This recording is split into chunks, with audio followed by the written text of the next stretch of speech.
guys. Malapit nang matapos tong project ko guys.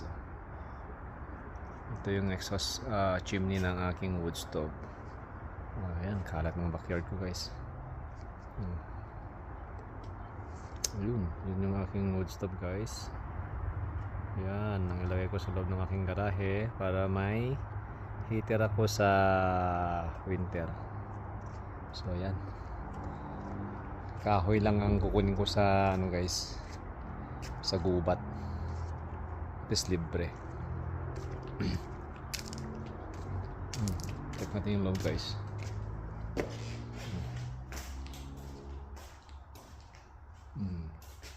Ayan. Yan yung air intake niya guys, may butas siya para sa fresh air. Nilagay ko rin itong heat shield na stainless niya.